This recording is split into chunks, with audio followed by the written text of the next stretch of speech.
مسلمان پہ آتا ہے.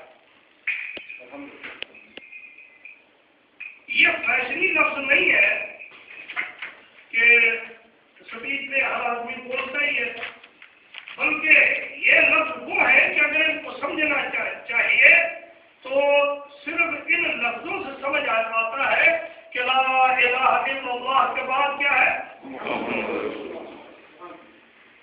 لا الہ الا اللہ تو سکھ بھی پڑھتی ہے. یہی تو قاعدہ مدنی جناب نے کہا تھا نا کہ بھائی توحید میں تم بھی ہمارے ساتھی ہو. ایک چیز ایسی ہے جو تمہاری ہماری مشترک ہے.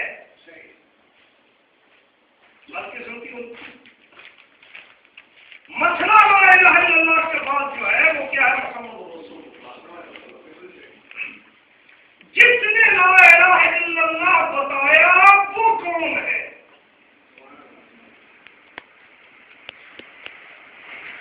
چار ٹکے آ جائے نا تو ہر بندہ اپنے بچے کی برتھ ڈے ایسی مناتا ہے خوشیوں سے اور دور دراز تک بڑے رقمیں خرچ کرتا ہے.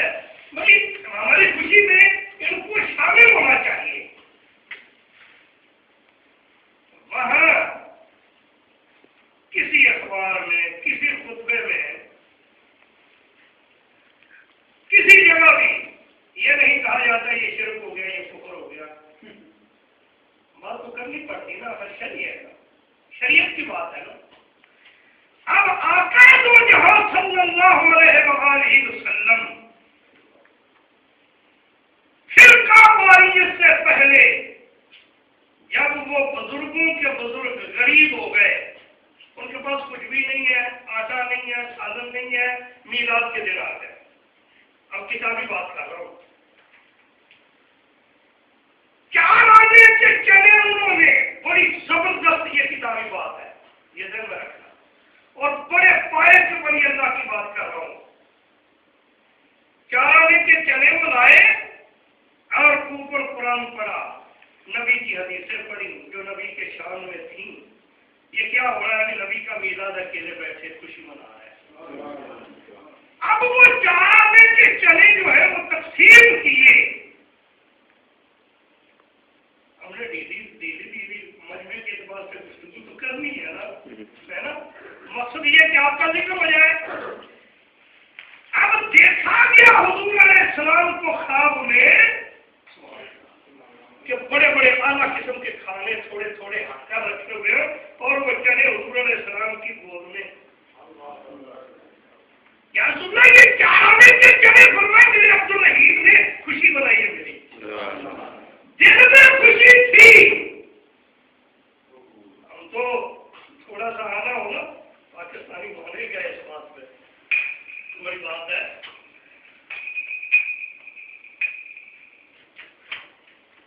کھانے کے لیے گھر کچھ نہیں 4 آنے کے چلے منگوا لیے نبی کے میراث کے لیے. وہی پڑھ کر اس کو تقسیم کر دیا گیا بچوں میں کہ یہ نبی کی برتھ ڈے ہے. سبحان اللہ.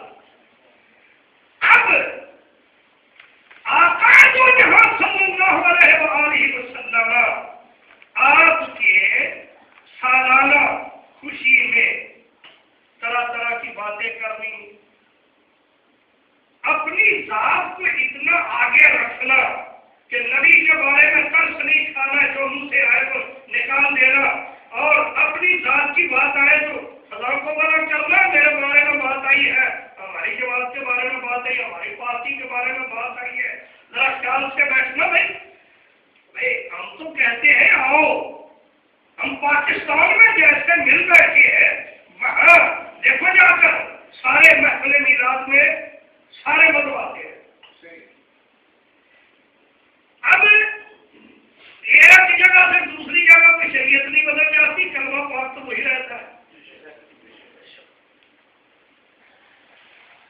یہ وہ محفل ہے کہ اگر اس محفل کو ہم دل سے سمجھے کہ یا اللہ یہ تیرے نبی کی آمد کی محفل ہے تو ہم خوشی منا رہے ہیں کہ تو نے اس نبی کا اعلیٰ کلمہ رکھا.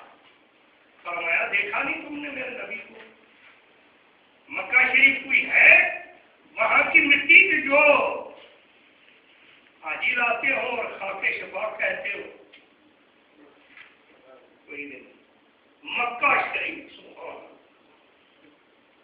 بڑی بات ہے یہ، بڑی میٹھی بات ہے.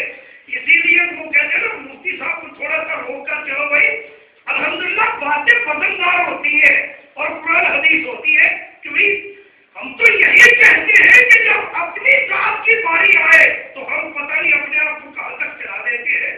جب اللہ کے نبی کی باری آئے تو پھر بھی حوصلے سے سنو، بلکہ بیان کرو. اللہ نے نبی کو یہ مقام بیان کیا، مقام عطا فرمایا کہ مکہ شریف جہاں کی بلا شریف ہے جس شہر کو ہم کر کے نماز پڑھتے ہیں، ٹھیک ہے، مشرق مغرب شمال جنوب جہاں بھی ہوں، اللہ فرماتا ہے کہ تم ادھر بھی ہو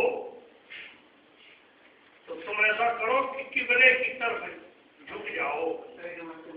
فَأَيْنَمَا تُوَلُّوا وہ تو مفہوم کوئی تھوڑا سا اور تھا نا، اس لیے مجھے بھی بڑی آتی ہے. اب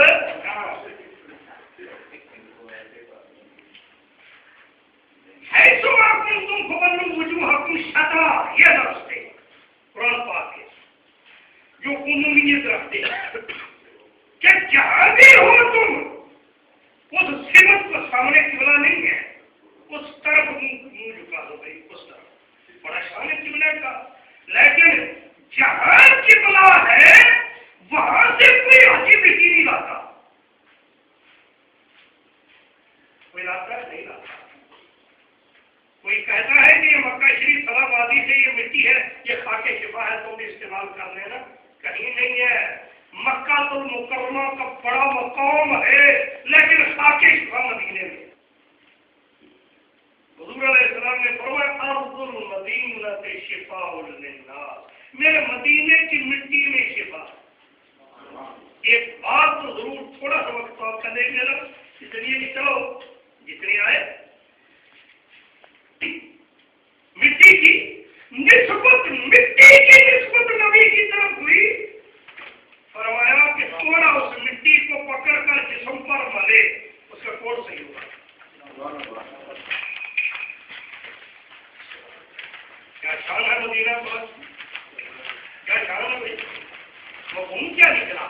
مفہوم یہ نکلا کہ یہ جو کہنا کہ اللہ کے علاوہ اور کوئی کچھ نہیں نفع نقصان دے سکتا غلط ہے. جس میں اللہ شفا رکھتا ہے اس مٹی میں بھی شفا آ جاتی ہے. شفا کس نے رکھی؟ اللہ نے. یا اللہ کیوں رکھی؟ فرمایا میرے نبی کا مدینہ ہے، میرے نبی کا مدینہ ہے. حضور کائنات صلی اللہ علیہ وسلم نے دیکھا، کئی مرتبہ دیکھا کہ جبریل بندے کی شکل میں مدینے کی گلیوں میں چل رہا ہے. فرمایا جبریل تو ملکوتی باشندہ ہے، آسمانی باشندہ ہے، دن بھی مدینے کی گلیوں میں، رات بھی مدینے کی گلیوں میں.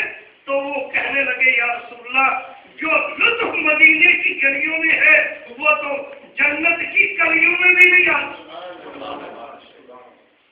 حضرت سیدنا عمر فاروق رضی اللہ تعالیٰ عنہ جنہوں نے 63 ملک فتح کیے اور 63 ملکوں میں کلمہ پاک پہنچایا، حضرت عمر فاروق رضی اللہ تعالیٰ عنہ شہری کے نفروں کے لیے مسجد نبوی کی طرف جا رہے ہیں اور آگے جھاڑو دینے والا جھاڑو دے رہا ہے. تو عمر فاروق رضی اللہ تعالیٰ نے کیا کہ آگے کپڑا کر دیا. آگے میرے نبی پہنچ گئے تو فرمایا عمر اتار دے کپڑا، یہ مدینے کی مٹی ہے نا. اکیلا کے اللہ کے علاوہ اور کوئی کچھ نہیں کر سکتا.